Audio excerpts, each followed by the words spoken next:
Hello, everyone, and welcome back to Floodlights Camera Action. From Hang Hee Chang to Channing Tatum, we look to bridge the gap between film and football and say exactly what film you should be watching and wants to avoid. I'm Jack, but podcast is only because it's co-host every week. I'm joined by my good friend Veronika to work for the do's and don'ts of film watching. Veronika, we are getting a bit off the ground today that we have had in our Google Doc for a very long time. Are you excited? No, I don't know what This you're is your baby. referring to. This in course. This is your baby. This is your creation. Well, it's just putting a name to us waffling about things that are nothing to do with football and film. Yeah. I mean, they just don't fit into any category. They're just chatting. We've formalised our discussion, and that's ultimately what all good podcasts do: is they take something that is nothing and make it into something. Something that already exists and that they've been doing for 100 episodes. Mm-hmm. Yeah, we're catching up. 53. Well, 52 depends who you ask. It's 53. Where do you want to start? It's 53, but it's actually we've done 52 for reasons that might become obvious one day. Never. Or might not. No. You'll never know why we skipped episode 50. It will never come out. Yeah, there's a small chance. I need to chase it up. Do you want to start as the list goes, or do you want to pick one? I thought you were doing what we've watched first. I'm not gonna lie. Are we? I thought we were gonna do what we've watched because this is kind of the leftovers. I thought we should leave this to the end. Good idea. Do you want to start so I can get my list in order? Yeah. Okay, so after we finished London Film Festival stuff, which, by the way, I've written an article reviewing every film I watched at London Film Festival, and that's on our Medium page, Floodlights Camera Action. Just a quick plug. But the first film I watched after that was The Black Phone because I started watching horror films. Is that Ethan in the Hawke? build-up to Halloween. And I thought, you know what? I thought it was going to be really bad. But actually, I thought it was quite good. I gave it 3.5. Ethan Hawke is very good. But he's always good in everything. Yeah, but I didn't realise what the subject matter of this film was. It's actually quite dark. I just thought it was like... I'm interested. Is it apparent like immediately as you start the film, or is it like you find out 40 minutes? No, not really. Well, I don't know. I'd say not really. I don't think I should tell you. Okay. But if you are looking for a horror film that's newer and maybe interesting and not that bad, then The Black Phone is pretty good. Well, you've really sold that. If you're looking for a horror film that is not that bad, The Black Phone is a modern horror film, because there aren't that many. It's not slop these days. Yeah, like, I thought it was going to be the kind of horror film like Annabelle or some shit like that, where it's like, people are going on a date and they go to the cinema and they just pick whatever horror slop there is, and then they just want to get scared so that they can, like, comfort each other. Yeah. Like, that's the kind of film that I expected it to be, like, jump scares and really bad plot and boring. But I do respect actually, those it's films. not. I should say, I don't. As much as I would never watch them, in order to cure the male loneliness epidemic, I think those films are needed because, they are. It might be something for I would never watch them. I still don't like them. I'm sure they make a lot of profit because they're I don't know. Really? I think they're cheap to make. No, they probably are. And there's a niche in the market for that. The thing about horror films is that maybe not so much. Well, rarely you don't really get like these massive stars. Like, you're not having a horror star bank a $7 million salary, for example. Really, are you? I mean, we just talk about Ethan Hawke, but Ethan Hawke doesn't command like a massive fee, I wouldn't think. So, as you say, you can kind of cheap it out, especially with they're good for making profit. Pre-production. They always have been. Anyway, next film I watched was actually a film that was recommended on our podcast episode with Amy Forsyth. She mentioned Green Room. 3 cheers for Amy Forsyth, by the way. Three cheers. I'm not doing that. Hooray. Just one then. Just one. You get one, Amy. Yeah, so I watched The Green Room. I gave it 3 stars. It's pretty good. Like, it's alright. Yeah, it's good. It's alright. Yeah. It's watchable. It's watchable, yeah. A friend of mine, like, really loves this film. Like, this is, like, his favourite horror film. So it definitely depends on, like, it either clicks or not. The cast is, like, crazy good. Like, it's just people that you recognize. Like He's got a lot of, Dua like, Lipa's boyfriend, Callum the guy Turner, from Gangs yeah. of London, Imogen Poots. I watched some of Imogen Poots recently. I didn't like it that much, but I do like her. I don't know her really. Yeah, and it's like an interesting premise. Like, it's a punk rock band that, like, the lyrics of their songs are quite funny actually. And they're stuck in the venue in the green room, as the title might suggest. They are stuck in the Is green it? room, Yeah. Is it and they're trying to like get a out. true one location film, or is it one of them where it's like, oh, half the film's in No, one it's not. location and then Well, it's not really. No, not really. Sorry. But, you know, it's quite fun. It's just like, I don't know. Anyway, it does a job. It does a job. yeah, it does the job if you're looking for a horror film that is, again, modern and not bad. Next was a rewatch, because I rewatch this like every Halloween, and it's Ma. Because it's, oh my god, it's just a classic. It's just a classic. It's a cult The Ma classic. split director shot. I see that once a year. It's a cult classic, okay? It really is. Like, I don't know how to explain it. It's so bad, but it's also so funny.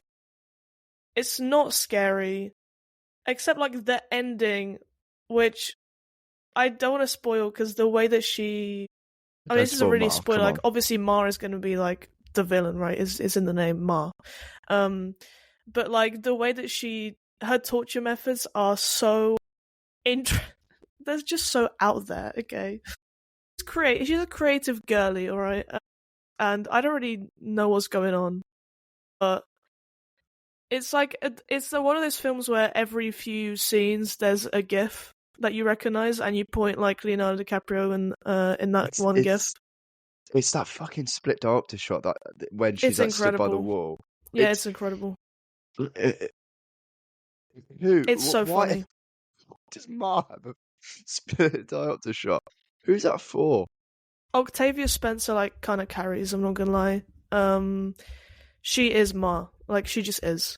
And I love her. Octavia Spencer is Ma. Yes. And actually, I found something out recently. They're making Ma 2. They are making Ma 2. Which is surprising considering how the first film ends. They should call it like Ma Money, Ma Problems. No, they should call it Mama. Or Mima, and it's just like her. No, I don't think so. We're pitching to the the creators of Ma 2. Ma 2 apparently is about her becoming an estate agent. Master Murius 2. Tokyo Drift. God. Okay.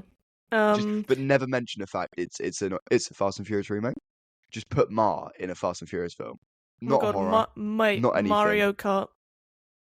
Oh my god. You know that? Have you seen that really bad video Crossover. of Sean Levy on the set of that Ryan Reynolds? It was like, I can't remember what it's called. Where he's like, Taika Waititi takes a great script and is riffing on a level that's never been done before, and it's like it's really cringy. Director interview. I've never seen it. We're riffing, man. I don't want to see it. We've surpassed this level of riffing. I'm not sure about that. But no. Anyway, so Ma 2, I'm very excited about, even though it has a different director. But it doesn't matter. It doesn't matter because Octavia Spencer's still Ma, so who cares? I guess I'll. Did Tate Taylor do? So Tate Taylor's top 3 top 2 on Letterboxd is like so. I've not seen either, but it's The Help and then Ma, and it's like that is such like a Octavia Spencer. The only through line is Octavia Spencer. Yeah, that's such a. How do you go from that to that? I've got questions. Get him on. Let's get Tate Taylor on the podcast. He would never do that. Anyway, I'll just go one more, which is this really bad film called Don't Log Off. And I watched it because the poster I thought was funny. So the poster, the tagline is, "Terror has entered the chat." Oh, it's not a video call film, is it? It is a video call film. Oh no, these films need to stop. No one ever gets it right. War of the Worlds had a fucking dolly zoom within a webcam. Mm-hmm. That I respected more because that defies the laws of physics. I gave it 1 star. Oh, you're a harsh critic. It's like fun if you're looking for like a shit horror film to be fun, you know. Those do I appreciate those more than the ones that are just like jump scares for and like nothing else. I don't like the I jump scare appreciate ones that films. are like they're so cringe and bad that they're not scary and they become funny. I do What's that appreciate film I those sorts of saw? films. I saw a film before LFF called Hollywood Chainsaw Hookers, and that film is like That's not what I good, mean. but that is good. I gave it 3 stars. It's a good film. How many films have you got to cover in total? Because I've seen quite a bit. What have we got left? 6. Right, I'll do about 10 very quickly. Jesus Christ. Okay, you go first then. Right, first one we saw after LFF was the 1976 De Palma classic, Carrie. Because I thought, I'm getting into my horror bag. I'm not a big fan of those kind of jump scare heavy films, but I do like psychological horror. I like brooding. This was really good because Palmer made it. It's a classic. I gave it 4 stars. Carrie White is the most innocent of all murderers. I think she's one of the most based murderers I think I've ever seen. You kind of you know where it's building to because we've all seen the iconic scene where she gets blood dropped on her. But it still hits so hard because like just the way De Palma crafts the scene is incredible. I then watched John Carpenter's They Live. Give it 3 stars. Kind of boring for a lot of it until the third act. I'm kind of mixed on John Carpenter. I really love a couple of his films, notably The Thing, which I might get to later, and Big Trouble in Little China. But the rest I'm kind of just Escape from New York's good as well. The rest I'm kind of like meh to didn't enjoy it. I wouldn't recommend They Live. I then watched on the same day. I think I was on well this day. I watched back to back. I watched The Roses, which I gave 2.5 stars to. Didn't think it was that funny. Didn't really care for the characters. It was very clearly filmed in Devon, and they tried to say it was in California. Um, really liked the third act, but the rest of them I didn't really care for much. I then watched The Long Walk, which was one of my more anticipated films of the summer. Didn't get to see it in the theatre. Obviously, really like Cooper Hoffman. Big fan of David Johnson. And Francis Lawrence, obviously quite a competent director. Give it 3 stars. I struggle with films like this where they feel a bit too samey. Obviously, they are essentially walking in a straight line, which is the medium of the film. But within the film itself, it kind of felt really predictable. The ending was flipped the way I didn't think it would go, which was fairly enjoyable. But yeah, it didn't really do much for me. I then watched 2 Catherine Bigelow films back to back. I watched House of Dynamite, which is got one of the worst endings of all time. Gave it 2.5 stars. Repetitive and annoying. I then watched Zero Dark 30, which is Catherine Bigelow again. Was the film about how they caught. Not sure if you've heard of him, Osama bin Laden. That I gave 4.5 stars to. That is a brilliant film. Probably could have been a little bit more critical of certain things that happened at the time, but ultimately really tense, really well performed, really well shot. The third act, where they capture bin Laden, spoiler alert, is incredible. Just because of the way it's staged and all that. And I actually didn't realize just how much it influenced the 2018 Call of Duty Modern Warfare game. There's quite a few missions that are literally ripped almost directly from that game. I then watched Halloween, the 1978 John Carpenter horror classic. Gave it 2 stars. Did not like it. I thought it was immensely boring. I'm glad The that you agree with me because I got so much shit for not liking Yeah, Halloween at all. yeah. I don't mind when characters in horror films, are stupid. The people in this film are so next level stupid and blind. It's just annoying. That said, I did quite like Michael Myers, purely for the fact that he is clearly like just a psychopath murderer guy who doesn't speak. But he thought, there's this couple that have just had sex. The boyfriend's gone off.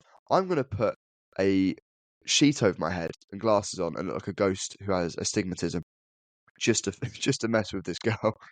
That's quite good. I like Michael Myers. He's quite funny, but the film itself is incredibly boring. Then watched a banger.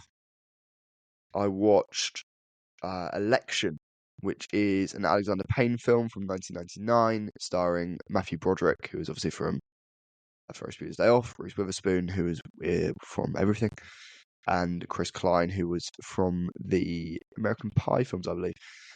This is brilliant. It's so funny. It's such a great satire of American politics. Reese Witherspoon is brilliant. Chris Klein is like the biggest himbo of all time. He's very lovable, and Matthew Broderick is just like crashing out constantly. I would have liked to see Ofsted do an inspection on on this school, because I feel like they would have been closed down fairly quickly. And the last one I'll do for now is I'll skip the rewatch of After Hours. I watched the Rocky Horror Picture Show. Gave it 3 stars. Didn't love it. It was alright. It was good. It started well and then kind of fell off. I did quite like Tim Curry's performance. He was pretty fun.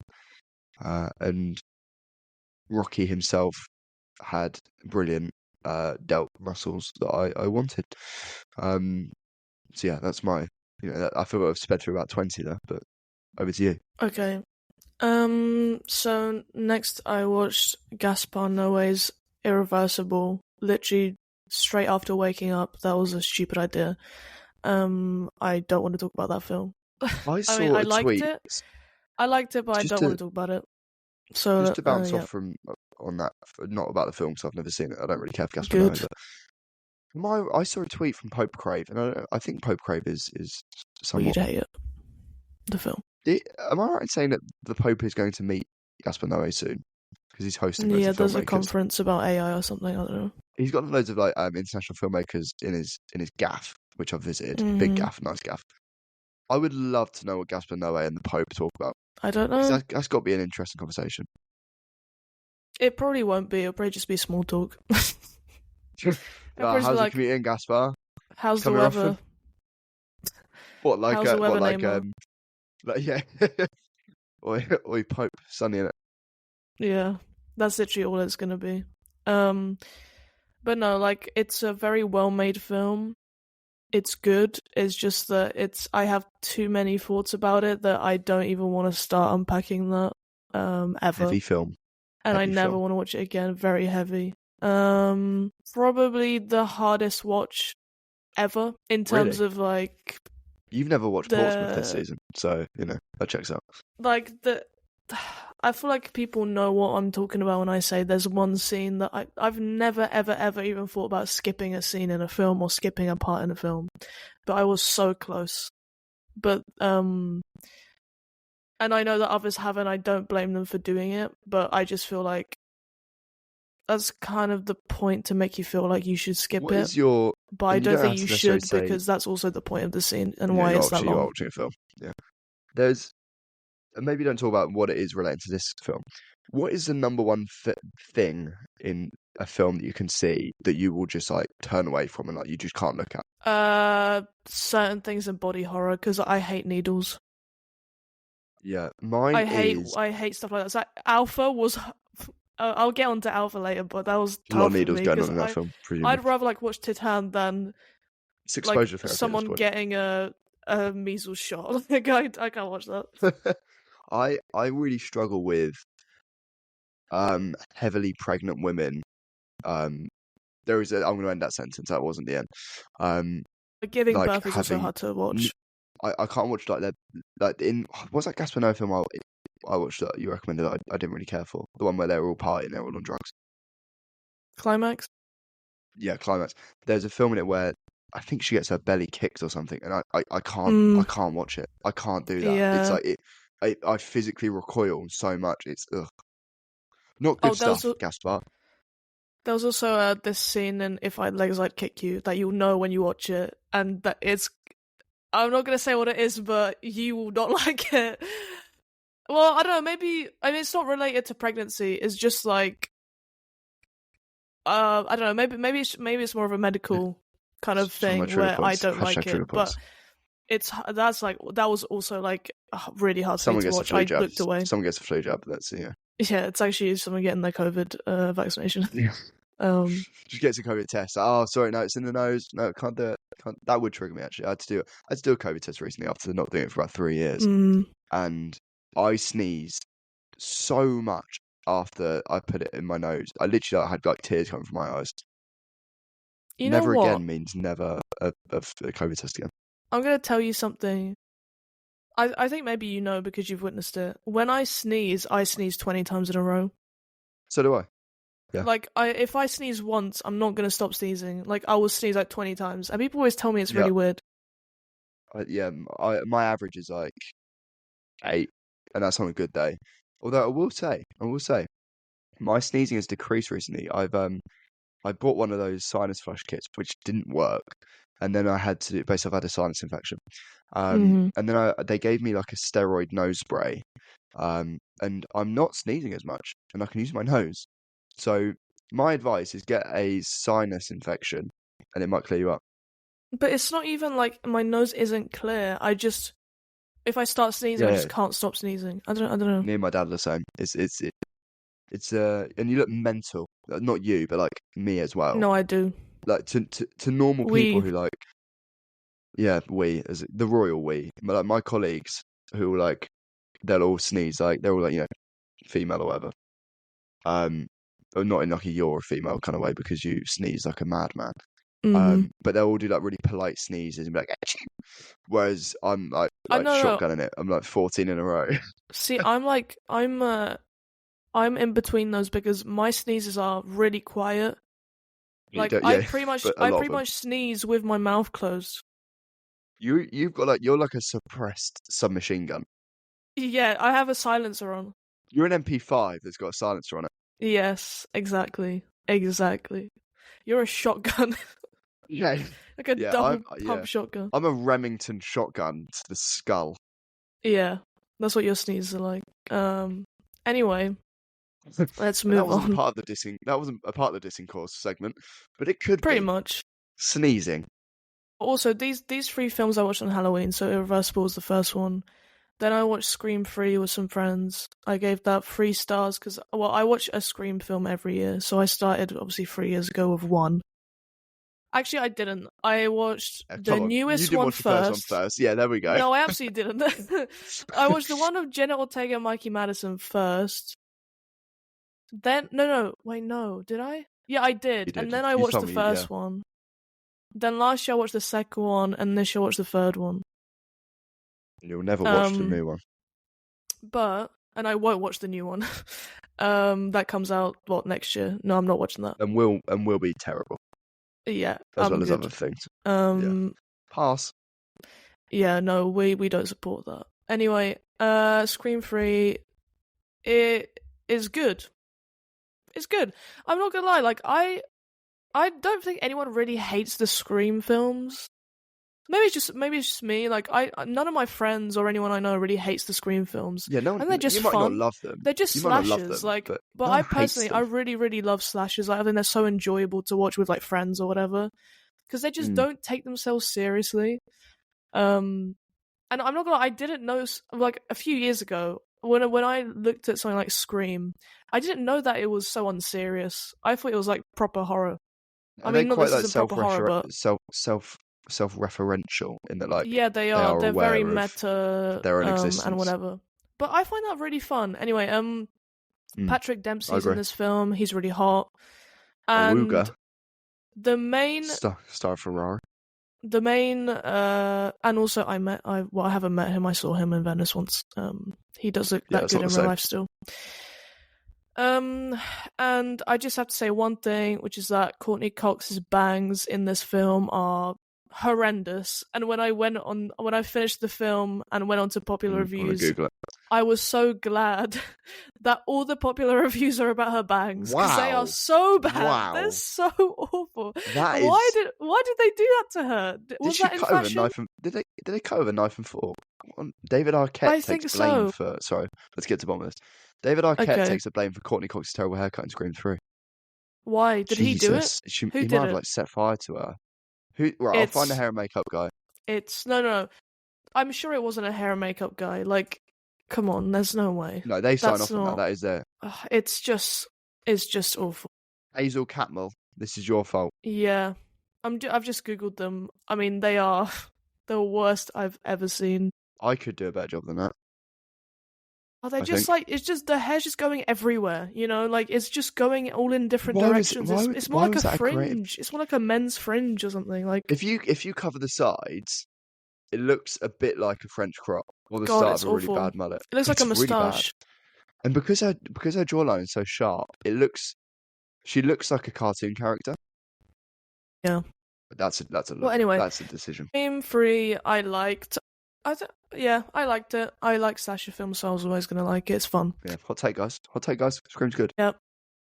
The last film I watched on Halloween. This is like so rogue. You have never heard of this ever, and you'll never watch it in your life. Okay, how do I explain this? So there's a friend I have from Denmark who was like, "Oh, guys, do you want to watch this film that I was scared to watch when I was younger? Danish animated film." Because, like, you know, I remember being scared of watching it, and like, we should watch it on Halloween. Whatever. Well, okay, yeah, sure. It's called Turtle in Trouble. It's from 2004. This I don't know how this was made for kids. This is like, it's very, I don't know what to compare it to. Like, I guess you'd compare it to like Sausage Party in Shall I terms read the of synopsis? R-rated animated humor, but it's not that bad. It's I'll read the plot just, synopsis. and it also has loads of music in it and songs, like parody, like I don't know, it's kind of a musical. I don't know what is going on. You should read the synopsis. Go through. So the logline is experience torture and extremely tight pants. Sixth grader Turkle begins experiencing a streak of bad luck after sitting on a black spider. His teacher dies and is replaced by the strange Justin. At home, Turkle's uncle Stuart erupts in sporadic fits of rage, and at school, Turkle is bullied by two boys after they learn that Fat Doris likes him. On a school camping trip, Turkle begins receiving death threats and must figure out who wants to kill him. What is happening there? It sounds like a fucking Aronofsky film. The thing is, that makes it sound more normal than it is. It's like very adult humor, and it's very like, if this was made today, I don't know what, it would probably be cancelled quite a lot of times. Yeah, the popular reviews on Letterboxd are like my favourite kinds of reviews, and it just goes from 5 to 1 star. And then just things about, I wish Danish people were real. Yeah. Well, apparently this is very Danish humor, is what I've been told. So it's classic Danish. Yeah. Yeah. I mean, apparently, so he told me that they used to show this in schools. And I don't know how As a warning. they showed this in schools, because like maybe you should watch it and just have it in mind that they showed this in schools in Denmark. Because it's just unhinged. Check if I can find it anyway. Yeah. It's Denmark. It's the Danish. No disrespect. It is. No, but the thing is, I didn't like hate it. I actually thought it was quite entertaining. I gave it 2.5. It was. It's not bad. Also, the animation's so bad. The animation though is bad. Like it's the dreadful. stills do not look good. No. It's not cricket. You know, it's not kosher. What they do. I only have like 3 films left. If you want to finish off yours, I'm going to finish mine. I'll speed through. Let me just get my diary up. On the 30th of October, I watched Mother by Darren Aronofsky. This is a film you said you're interested to see how I like it or not like it, but I knew you wouldn't like it. I've given it 5 stars. It's one of my favourite films ever. So it's been over 2 weeks since I've seen this film. I really like Darren Aronofsky. I like Javier Bardem. I like Jennifer Lawrence. I gave it 3 stars. I honestly could have given it no rating because I have no idea what I think about it. Still, I don't know if I like it, if I don't like it. I don't know if it's good or if it's awful. There are some decisions in there that I wouldn't have made. And it does feel a little bit, I can't think of the word, not torture porny, but kind of shock porn. It does feel to an extent provocative for the sake of being provocative.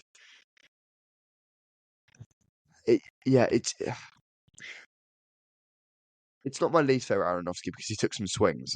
I gave Pi the same rating, but Pi I found to be a bit boring.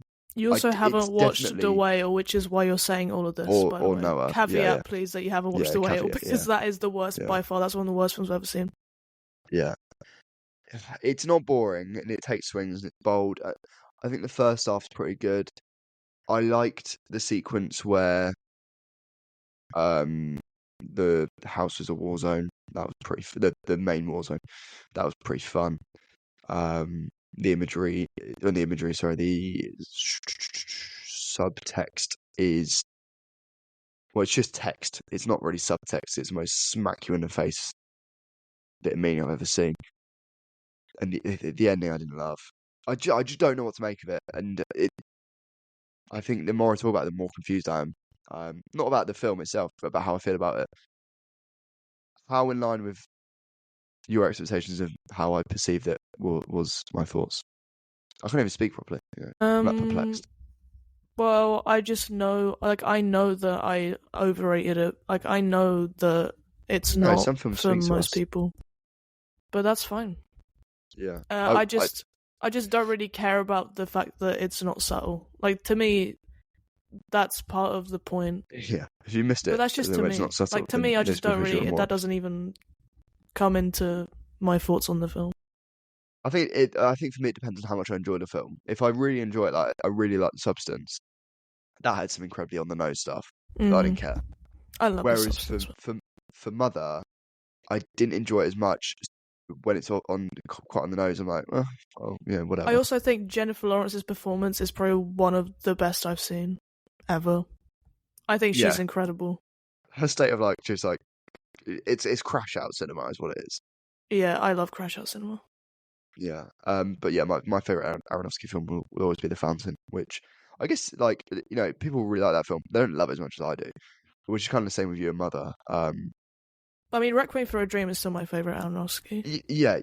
People will point to like Requiem for a Dream or Black Swan as their favorite, and which I love those films, but But I yeah, love The Black Phantom Swan more. is so good. Um, I'll skip over the comedy special on the day after Halloween, New Year's Day, no, November the 1st. I watched 3 horror films that get decreasingly less scary, um, increasingly less scary. Rather. I watched the Evil Dead trilogy by Sam Raimi, starring what is his goddamn name, Bruce Campbell. The first film I gave 4.5 stars to. It is a incredibly low budget, pretty much single location um, horror film. It's got like no character arcs. Like conventional storytelling is just thrown out the window because it just like shows you cool shit and gross shit. Absolutely brilliant. I then watched Evil Dead 2, which I gave 5 stars to. This one is it's less conventional horror. It's more horror comedy. The budget went up. It's same location, which is a really interesting thing to do. There are some continuity errors that you kind of have to ignore because of the circumstances around the way the film was made. It is so funny. So like it's gross. It takes massive swings with there's a lot more what do you call it? Not stop motion, claymation. There's a lot of claymation stuff which is really cool. Like layered over um moving normal scenes, which is I like. Um and they're all like an hour and a half long, which is brilliant because you can just like blast through them. And I then what I ended the night with Army of Darkness, which is the third one, which is there's like no horror really, like no conventional like jump scary horror.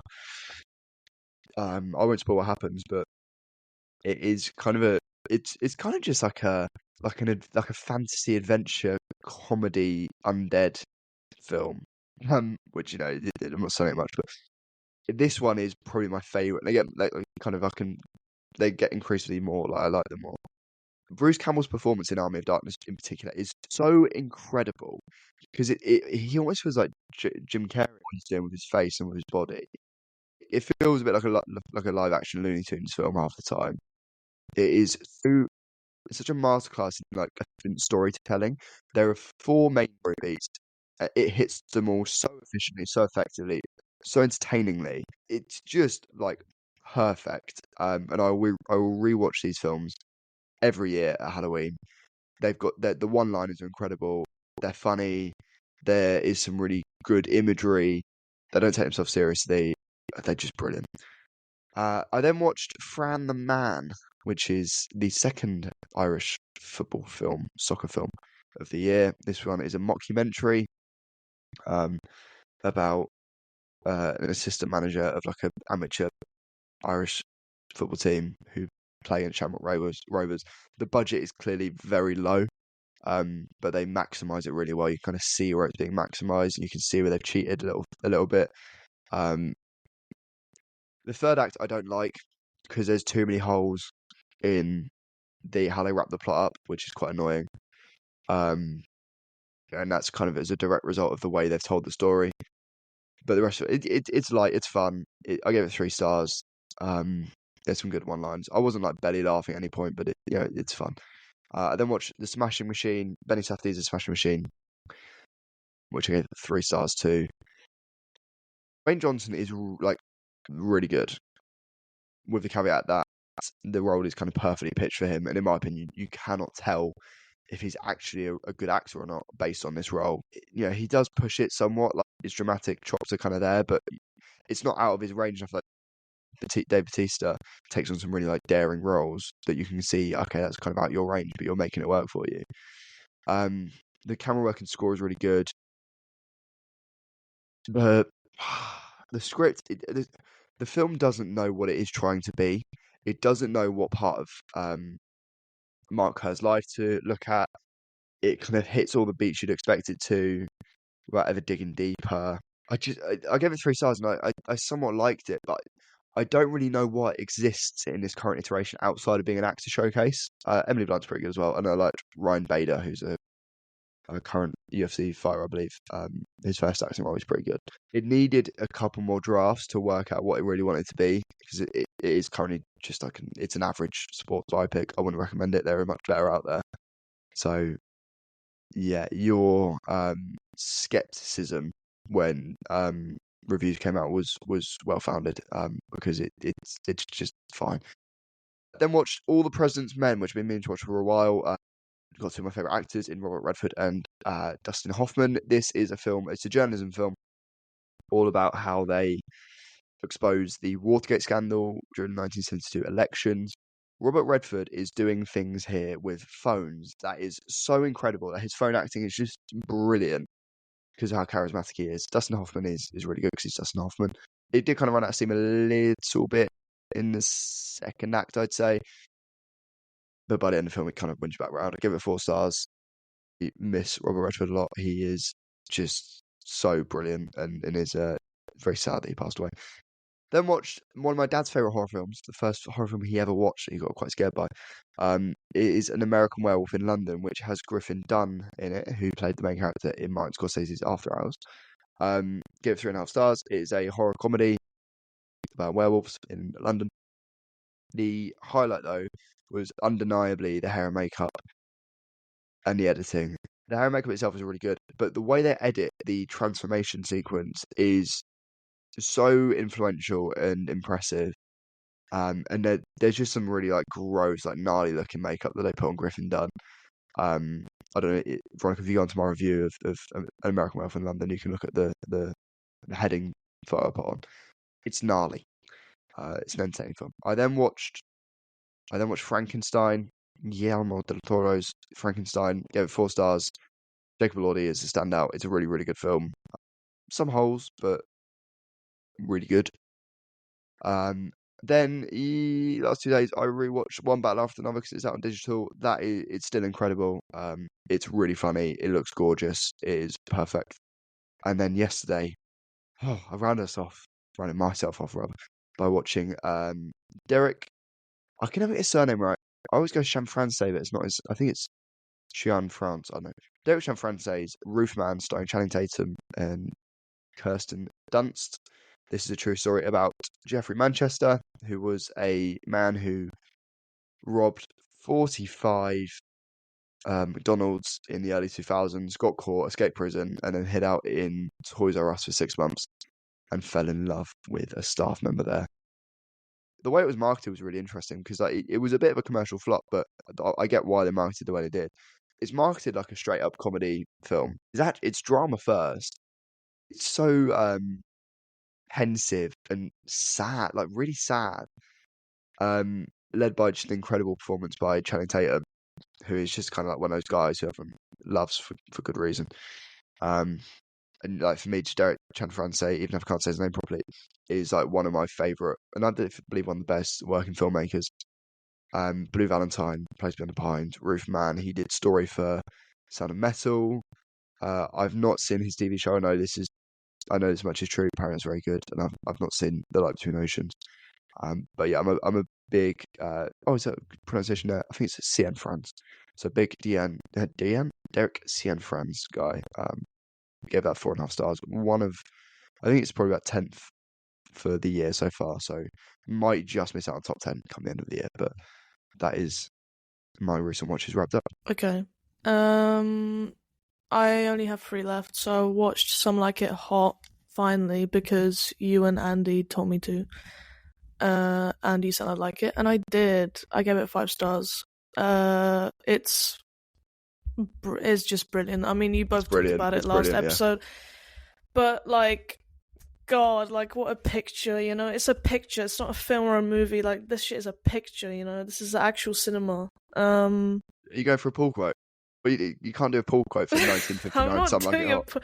This isn't a film. This is a picture. Oh, shut up. The best picture of all time.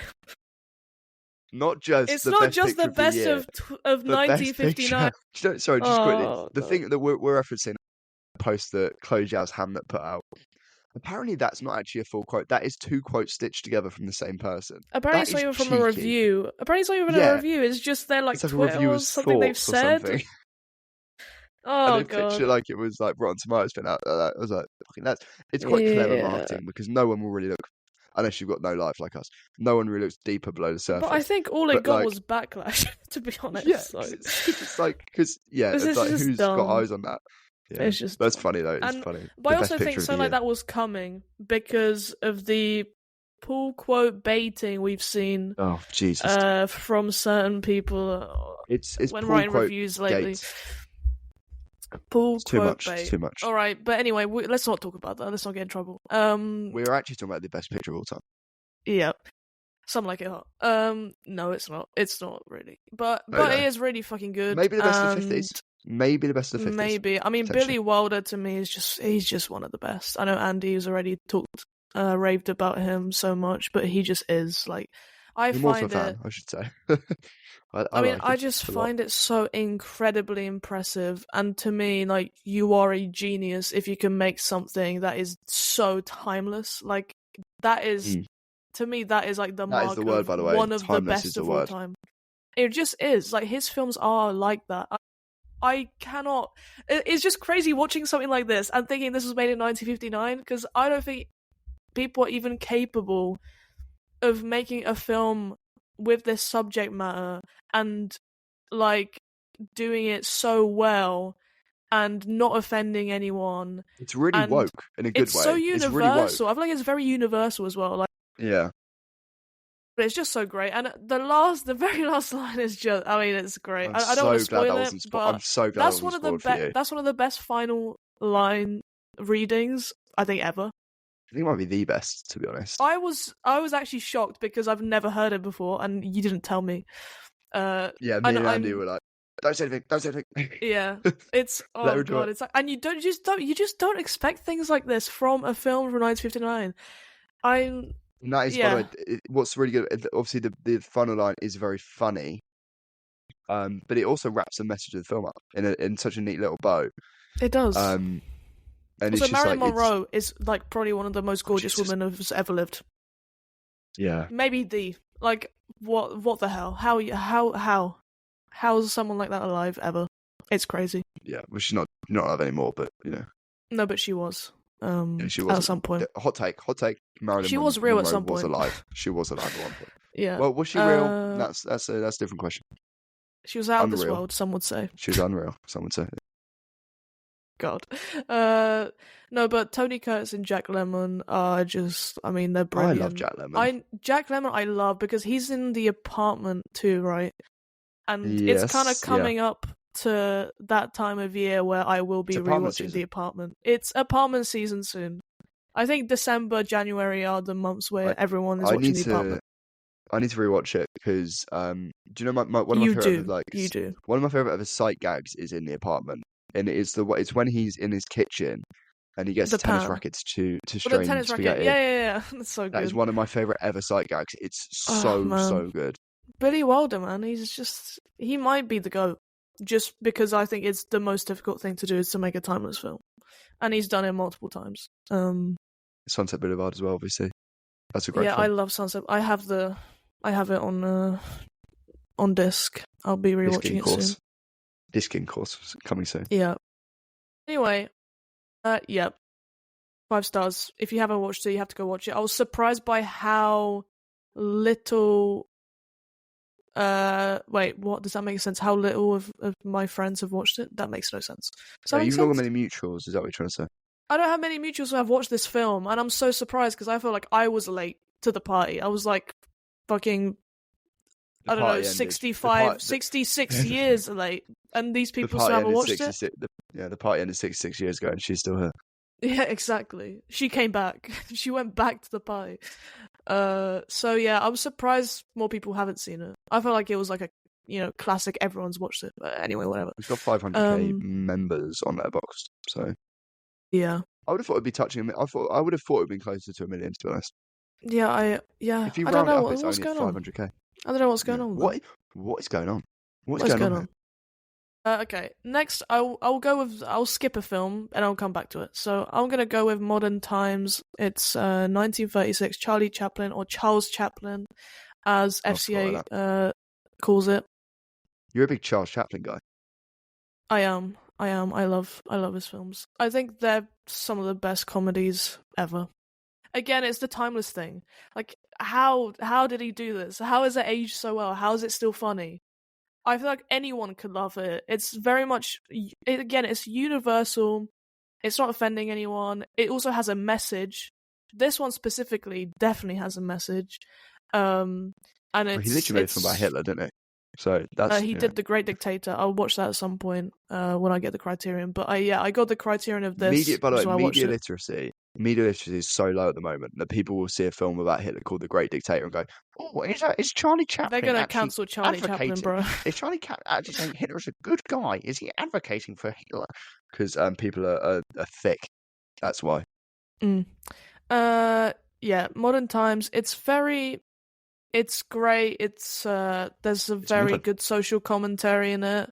It's funny, but it's also heartfelt and it's wholesome. And I think that just sums up his films. Like, he is, again, another genius to me because he directed it, produced it, he wrote it, he composed the music, and he's the lead. Like, he's honestly, like, again, someone who is one of the best of all time. Like, I don't understand like the brilliance of someone like Charlie Chaplin. I don't think I'll ever be able to comprehend. I've never seen a Charlie Chaplin film. You should. Where do you reckon I start? I don't know. FCA's leading Charlie Chaplin expert, or Charles Chaplin, rather. Yeah, Charles. I mean, I prefer City Lights. You saw City Lights first. I do still prefer City. I gave this 4.5, by the way, and the last one, something like I already said 5 stars. I still prefer City Lights, but I think if you want more of like a social commentary kind of film, then you go with Modern Times. I'm not starting with the Hitler one. I'd annoyed him cool. No, but the thing about his films is like people have completely different favorites. Like if I look at what our mutuals have given, like a few of them have given this Gold 5 Rush, stars. Kid, and Circus. Like, I mean, I've only seen 2. But I love both of so them. that does make you the expert because that's how it works. Yeah, but I mean, City Lights has like one of the so I don't really laugh a lot out loud when watching films. City Lights has this scene, and I don't know, this probably isn't even that funny, but I don't know. But to me, there's a scene in a boxing ring in City Lights that I was like dying laughing watching, and I've probably never ever had that watching a film. So like that's also why I want you to watch City Lights, to see if you will laugh as hard as I did. I just found it so stupid and so funny. I'm a real laugher, so yeah. Anyway, last film, which was a special screening because, well, this is a film I wanted to watch for such a long time because, you know, Titan is one of my favorite ever films. I love Julia Ducournau.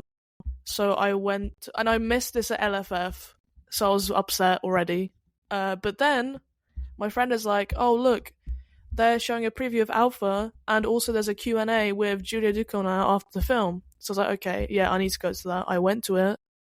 Alpha has not had a good reception since its premiere at Cannes, which is why my expectations were very low, because most people were very much disappointed. By that we mean that everyone's kind of giving it like 3.5 stars. Whereas, going into it, people were absolutely slating this after Cannes. They were not giving it 3.5 stars. People were saying this is bad. Let me just double check. Maybe you just were not aware of the backlash. Oh, okay, no, yeah, it's getting really, really like mid to bad reviews. But the thing is, I'm not talking about the reviews now. I'm saying after it was premiered at Cannes, critics absolutely slated it. David Ehrlich gave it 1.5. Matt Negley gave it 2. Carson gave it 3. Flynn from Carson's not a film critic. Let's be honest. Well, no, but he is. He was at Cannes, and he does watch. He's just a happy man. He's got. Well, he gave it 3. So, he's very positive. I feel so. The 3 for him is bad. Anyway, It doesn't matter. It doesn't matter because my opinion is the most important, and I gave it 4 stars. And to be honest, I'm not gonna lie. On rewatch, it might go up because it already went up, maybe from like 3.5 because of the Q&A. I also think people were so harsh with it because they wanted Titan again, and this is not that. They wanted Titan. They did actually. So Julia did an introduction before the film where she said, "Did you just give up on her surname?" Ducournau. Well, I can say it. I just, what's the point? I've already said it twice. All right. We don't got time for syllables. Listen, we're on a first name basis, okay? So Julia, in the introduction, she said like this isn't Titan 2. So, just to lower those expectations a little bit, because I think people are very harsh comparing it to Titan. It's not that. If you expect full-on body horror gore, it's not that. Like, this is not... It's a complete different... It's a different film. It's a different film. And I think some people are harsh when a film doesn't look and act and say things that they wanted it to. Like, just because it's not what you wanted doesn't mean it's bad. Like, it's just not what you thought it was gonna be. Anyway, I really liked it. I actually think more people should watch it. I know the distribution of it in the US is so bad. Like, it's one of those rare instances. Yeah, it's a rare instance where they have really shit distribution. And actually, in the UK, it's been shown at Kazan, like, around the UK, like, quite a bit. But anyway, so I want people to watch it blind, to be honest, but not expect Titan 2. That's all I can ask for. And actually, Tahar Rahim also showed up for the Q&A, which was a surprise because I don't think he was meant to be there. And he seems like a really nice guy. Tahar Rahim just turned up. He just turned up because he was bored. But also, I was a bit like worried about him watching the film because he is incredibly skinny in this film, and like obviously it makes sense because of his character. Careful. No. He's like, it's like because of something, right? So like, okay, so I was genuinely kind of worried about him. Like, I hope he's okay. This guy looks like shit. No, like, he's okay now, but in the film, like, his body transformation, the body transformation he went through, like Christian Bale when he went through that phase of just up and down. It's exactly like that. It's exactly like that. And I was worried about him, but he's fine now, guys. He's fine. He's had a Mackey's. He's Sam. Yeah, but anyway, so the Q&A made my opinion of the film change, and it made me appreciate it a lot more. And I think if I rewatched it with everything she said in mind, it honestly might go up even to a 4.5, which I think would be really high. You've been Alex Garland. Yeah, genuinely. But again. You know what? This makes me think, like, maybe the films that I haven't fully appreciated or understood, if I could have the director for an hour speak to me and explain to me, how it was made, why he did this, why they said this, why didn't they do that? Like, your understanding and appreciation for a film just does improve. Like, it just is. Is a thing. It just is. I'm going to do that with the director of Hollywood Chainsaw Hookers, wherever, isn't it? Fred Olin Ray. I need him to explain his choices with the But tits it just chainsaw does. film. It makes you connect to the film more. And I mean, listen, we've had this conversation many times, not on the podcast, but That does only go so far though, because I like have first Luca for knowledge. Guadagnino, I need to know it all. Luca Guadagnino could sit me down and talk to me all about After the Hunt, and Oh yeah, it's still a bad film.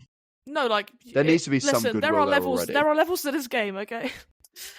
But anyway, I want to talk about her for a bit because her Q&A is the best Spike Jonze I've film ever. or Julia Ducournau? Julia Ducournau.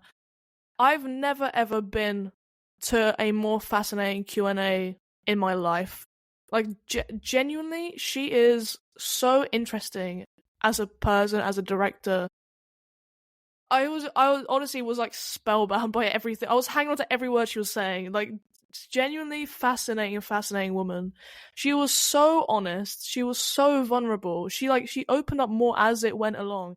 I think it overran by quite a bit because it finished so late that I was worried I was gonna miss my train home. She's a yapper. She is, but I loved it. I love her. And it made me sad that so I read quite a lot of the reviews because I was a bit confused. Like, why is it so hated? I'm so surprised at people saying this is her least personal film because the way she speaks about it, this is the film that she is most connected to and that is most connected to her personal life. So I've just felt bad for her and so sad that it's been so misunderstood. I have a theory about that. I think it's also so people don't put in your own thing of it's her least personal film. You don't know this woman. I also think sometimes it's down because the viewer they're not actually about Julia Ducournau's connection with the film. I've not even tried to pronounce that well. No. It's because they feel less connected to the film and they perceive that as the film is less connected to the director. Exactly. And it's just a deflection tactic. Exactly. And you not being that connected to the film, that's fine. But the thing is, right, is that's when we both always say, "Oh, it's not for you," and we got shit for that sometimes for saying, "Oh, this film is not for you." But it's also true. Genuinely, it's true. Some films just aren't for you because maybe there's that personal connection missing. Maybe there's just a personal taste disconnect between you and what the film is. It just happens. It does. Okay, it's a thing because it's subjective. It's art. Not all art is made for you. Or for people, who have had the same experience as you or similar. Anyway, right. You said you had big news after my alpha review. So, yes. What is it? I'm expecting actual... Big news. Oh, wait, I haven't mentioned, I rewatched Begonia 35mm, 5 stars. I rewatched Anora Criterion, 5 stars. Okay, move on. Okay, well, I watched a film that was shot on 35mm. I watched Roofman, as I said, yesterday. And I tweeted yesterday, now watching Roofman. It's a Cian-France winter. Mm-hmm. Roofman's official account has retweeted my post saying, no France winter, Dunst spring, Tatum summer. They have got 600 followers. That is, I have 10 times more followers in the Roofman account.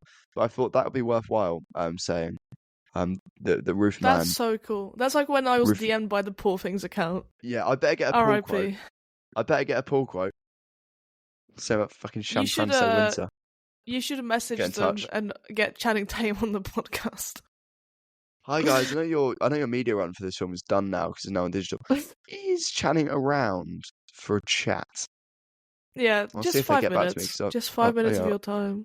Please. I've tweeted them, so we'll see if they get back to me, and then on a future episode, when it's episode 50. Episode 50 will be Channing Tatum. Yeah, see if it's Channing Tatum or someone else, we won't say it. It won't happen. They're the only two options. Anyway, on to Distant Course. Are we doing some Distant Course? I feel like we can cut Distant Course a little bit because we've been going off about film for an hour. Should we give ourselves 15 minutes and see what we can get through? Oh my god, we're not getting through any of this in 15 minutes. Right, can I go first with some news flash because this will be irrelevant by next week? Quickly. Okay, so my first bit of news from the Veronica News Network, WNN, is that Ice Spice yesterday released a new song that is on the new SpongeBob movie soundtrack. Right, end the podcast now. Okay, it's called Big Guy. It's called Big Guy because SpongeBob is a big guy now. She's too horny for SpongeBob.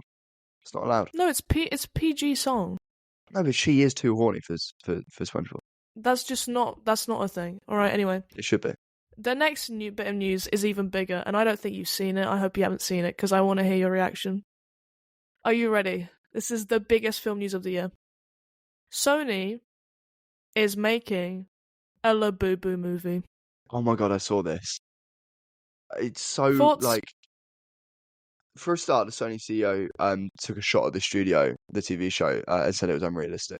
I've not seen the studio, but I've seen clips. It feels fairly realistic when you put this into context. Also, is it Randall Park? I can't remember his name now. I need to get his name right. I think it was Randall Park. Randall Park said, who's an actor and filmmaker, said about Barbie that Hollywood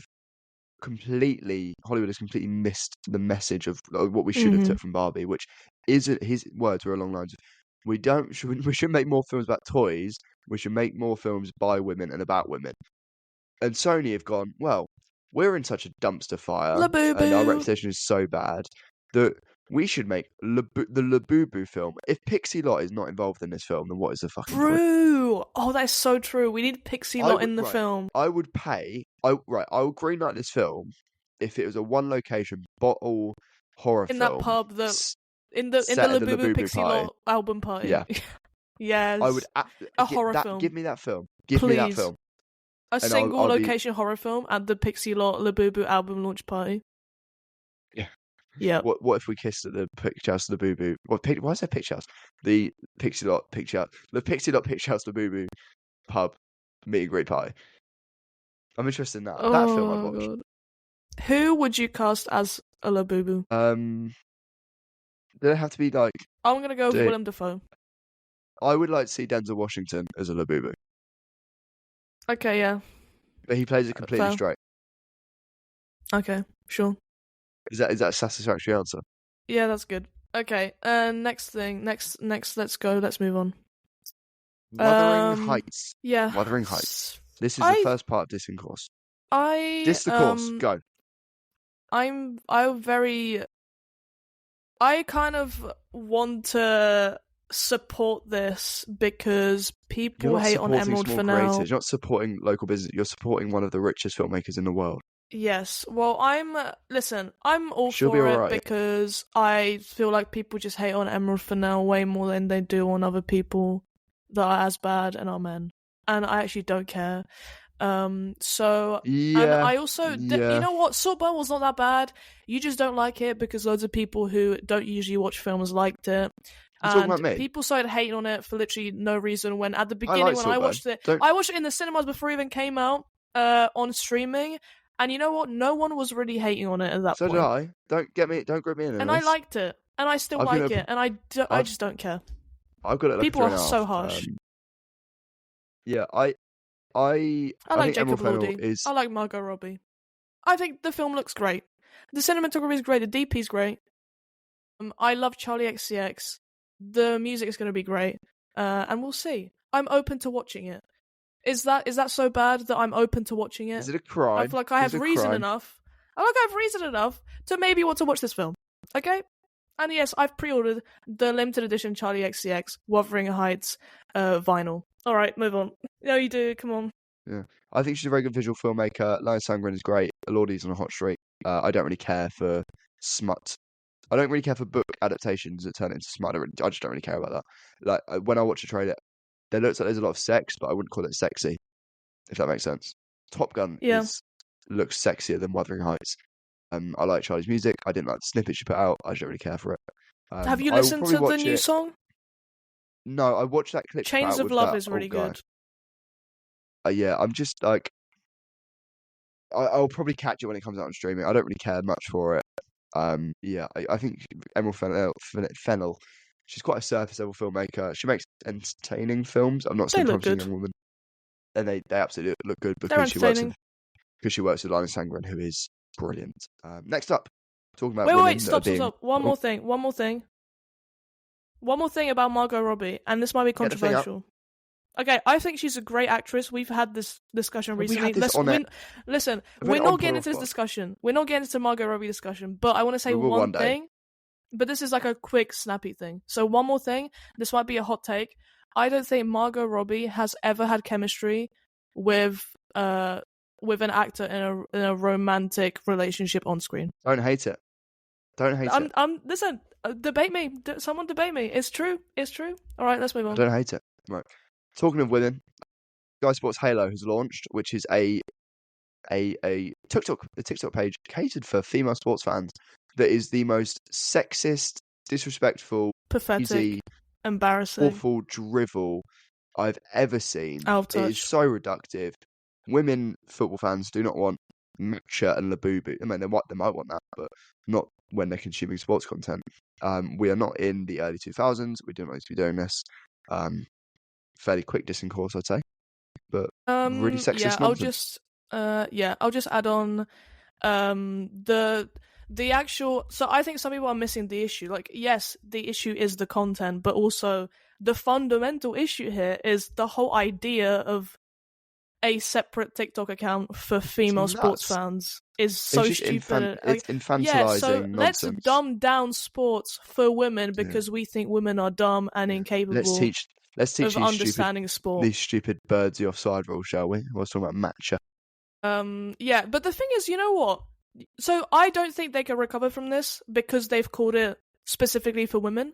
I think if they made an account like this and said this is for teenagers or this is for Gen Z, Gen X, this is a meme account for Sky Sports. Sure, you can post things like this. Like, no one would even care.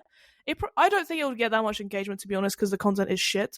But you know what? I don't think it would have got backlash. Like, it just wouldn't. But the fact that you're saying, "Oh, we made a Sky Sports, a version of Sky Sports TikTok account for people who are dumb, and this is specifically for women," stupid women. It's just like, God, I hate you all. I hate Sky Sports. What the thing is though? This won't matter in a week's 2 weeks time because the news cycle moves so quickly that everyone will forget about it. Yeah. Right, and this page will stop after about a week, and it will be another. The engagement is shit as well. Like, it's not even successful. You're just all stupid and out of touch. Whoever are execs at Sky, like. It's two pretty successful TikTok guys. Come on, people. Come on. Moving on. Let's move on to the international break thoughts. Do you enjoy international football?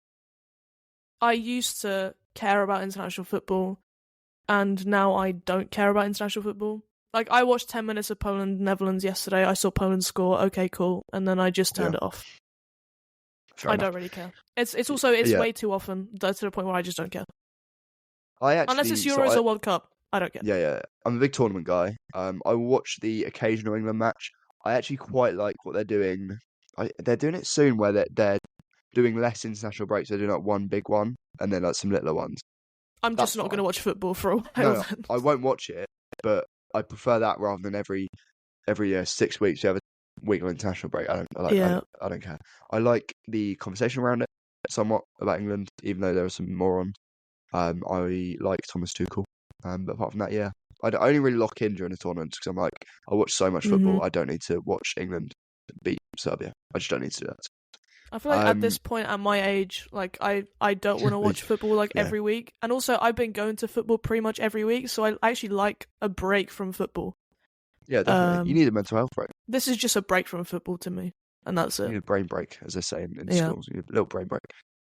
Next up, long throws and corners. I guess the 2020s are kind of the decade of marginal gains, maximising the small margins. Yeah. That said, and lowering risk maybe sometimes. Yeah, I think set pieces and long throws are a part of that. Really important part of football. I like that they are being given the attention they deserve. That said, not every club needs to do long throws. Portsmouth, we give Marlon Packer long throws. His long throws are not long throws. They are not good. Okay, they are not good. Occasionally will be, but most of the time they struggle to beat the first, second man, which is just like really annoying. I think in a focus on throw-ins, I think we get too lost in the sauce of long throws are the only way to do it. I had a guest lecture at uni in my first year from Thomas Gronemark, who is a set-piece coach for Liverpool and a bunch of other people. He does consultancy for a lot of clubs now, I think. And he talked about long throws. He also talked about, let me just get the word up quickly. He talked about long throws, fast throws, and clever throws. Not enough teams focus on fast and clever, in my opinion. You don't need to have. You do not need to do long throws every time. Sure, they are really fun. When Michael Coda lobs it 1,000,000 meters, whatever. That's brilliant for Brentford. Fair play to him. But when you're Portsmouth, you don't need to do it because you don't have a long throw taker. So it's just like it feels a bit faddy, and everyone just follows a fad without really thinking of the nuances of it. Yeah, I'll just say one thing, just about people who hate on teams that use long throws. Usually big clubs don't like it, and they say that it's anti-football, whatever.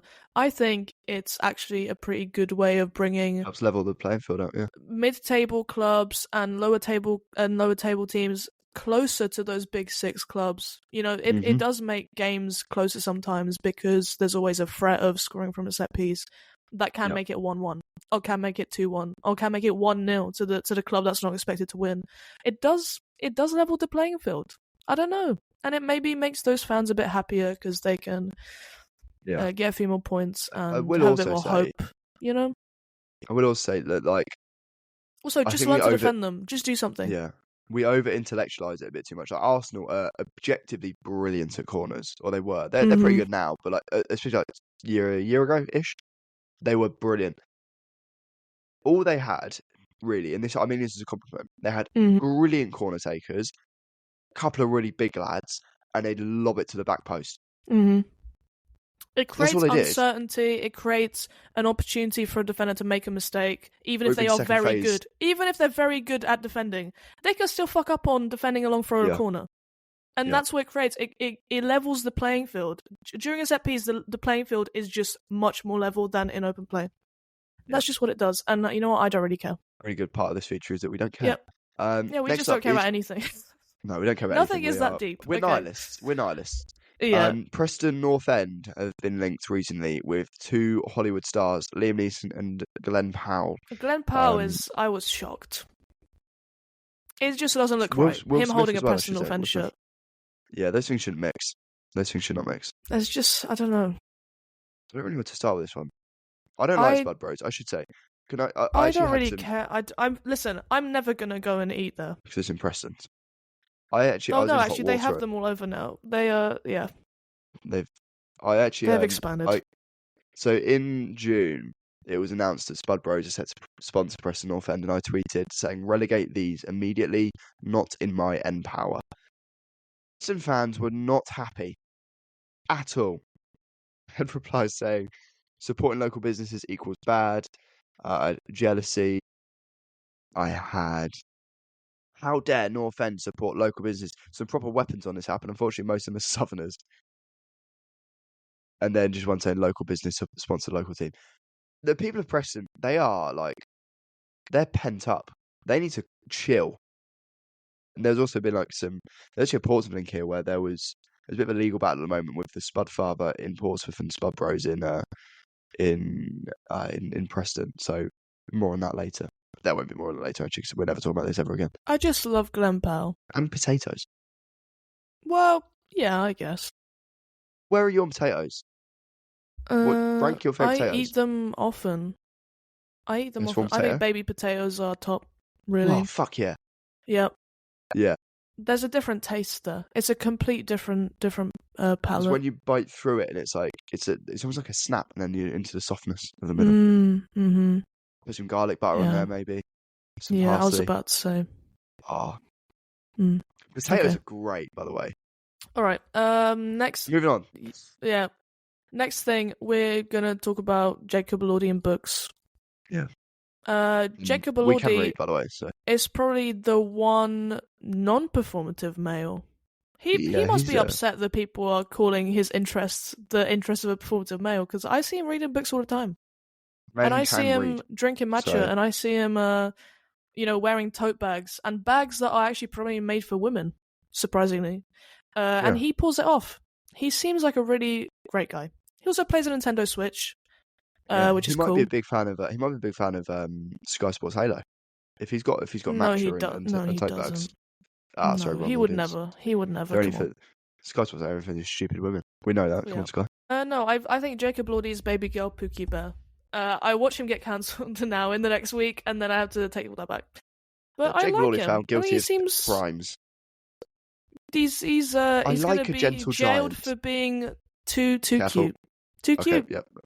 He's I do just a like a cute guy. gentle giant. I like a gentle Yeah. giant. What have you been reading recently? Well, I've been back into reading because I feel like I need to know more and I need to use my brain more because I worry about the state of the world and where people's brains are decreasing and using them Hashtag in read usage. texts. Hashtag read Please books, not read more texts. books. Yeah, please read more books. So I've been reading East of Eden for a few weeks now because I Is read it that on the train to Steinbeck work. or is that not Yes, it's Steinbeck? Steinbeck. Yeah, This is a book I'm podcast now. I'm like over halfway through, and I really like it. You know, I'm just a very big fan of like classic American literature. I don't know if I probably mentioned it before, but that is Yeah. my Your thing. Grapes of Wrath That up is my next. thing. Yes, that is up next. That absolutely is up next.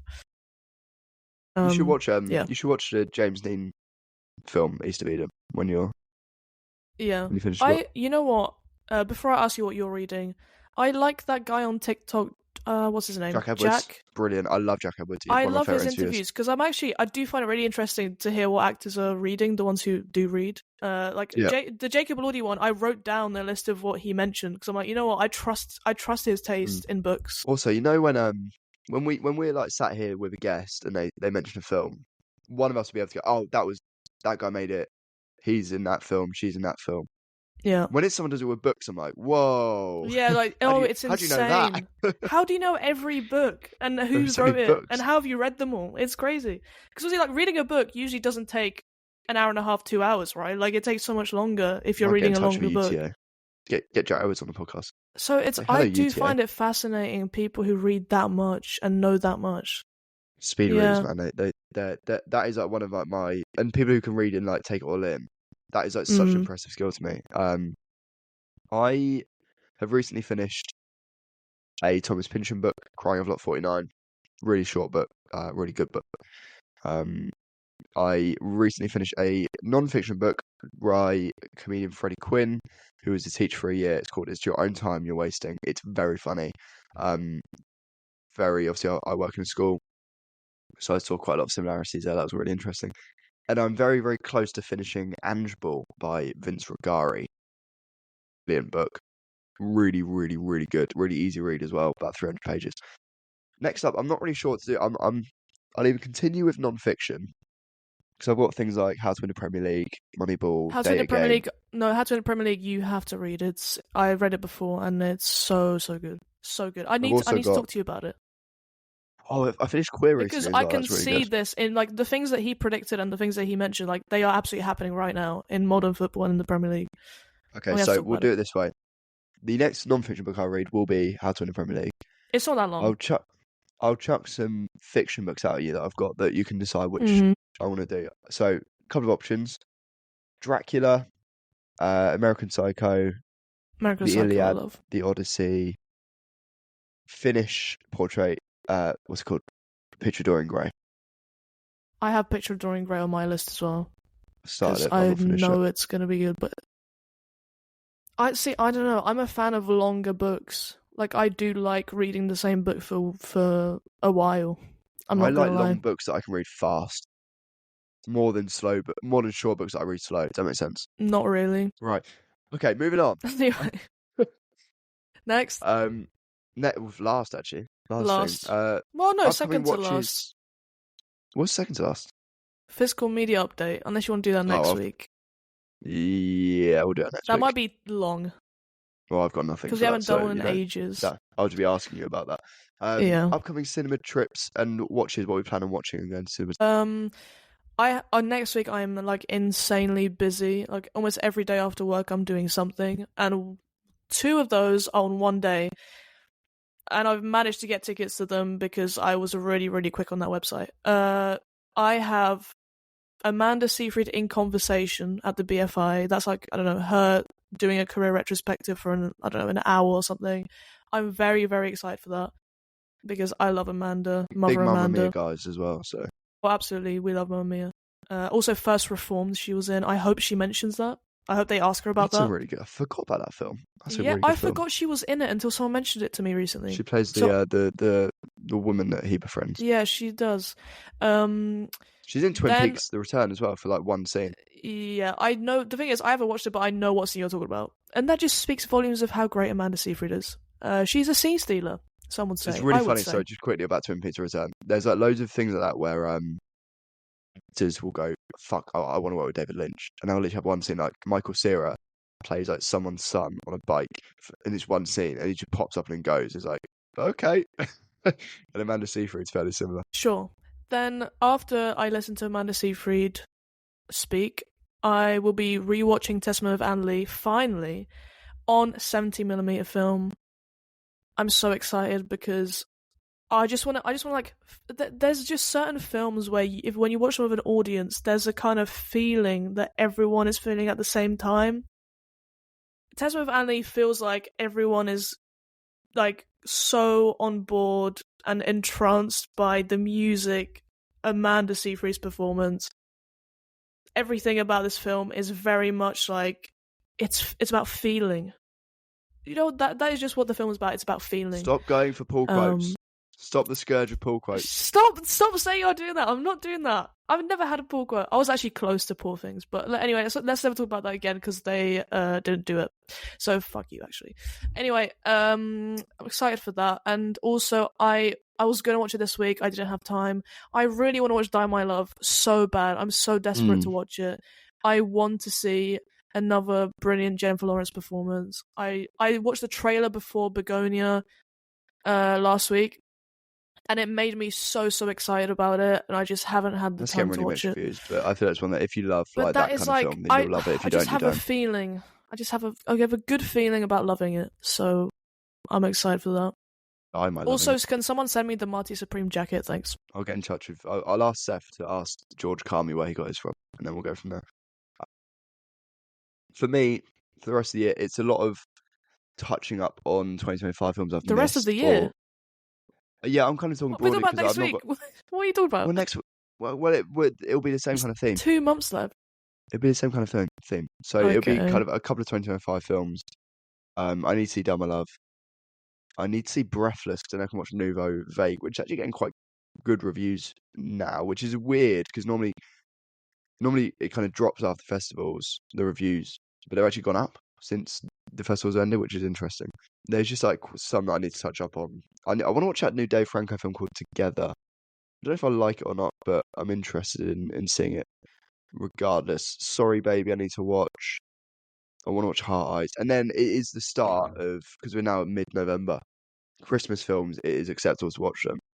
So I'll probably watch Nativity 1 and 2 over this next week. I had to support the lead of, how do I put this? Basically, the school I work in, I had to take my year ones to nativity practice, and that was every bit as stressful and as chaotic as you think it would be. And I just felt so like the other teacher was leading it, but I just felt like so incompetent. I just stood there like managing behaviour. I was like, oh, this is. I felt like I was in the film Nativity, but more stressed somehow. So Christmas season is upon us. See, I usually during Christmas I watch really shit Christmas films. That's my vibe for Christmas. And so I can't wait for the new Disney Plus Jonas Brothers Christmas film. Oh Jesus Christ! That is what I'll be watching at Christmas. Okay, because I find them so funny. Because it's so bad.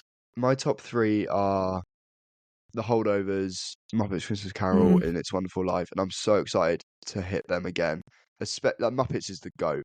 And It's Wonderful Life. It's so funny. You'd really. It's like a full-on comedy. You'd really like it. I'd watch it this year if I was you. I think It's Wonderful Life would probably get 5 stars from me on rewatch. I like It's a Wonderful Life. The Holdovers, you're not a fan of, really, are you? But I love. Not really. You just spoke to me, man. You just spoke to me, man. I just don't care. Yeah. Anything else we need to touch on before we wrap up? No. Good. Let's wrap it. Good. Like a Christmas present, someone would say. Oh yeah.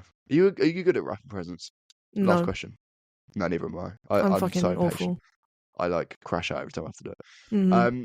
that officially takes up to the end of another episode. Hope you enjoyed. Links in description. Remember to put 5 stars on Apple and Spotify if you enjoyed. Veronica, it's a pleasure as always. Can you remember the email? Yes, floodlightpod@gmail.com. Maybe if you want to email. Or just like text us. No, we're not giving out numbers. No, on Instagram or whatever. Come on. That's called DMs. Yeah, sorry. Yeah, or just DM us. Just someone talk to us. Just someone. If you message us and we like you, there's like a 70% chance you'll get a guest slot on the podcast. So no pressure. We'll be back next week. Until then, keep watching and keep consuming.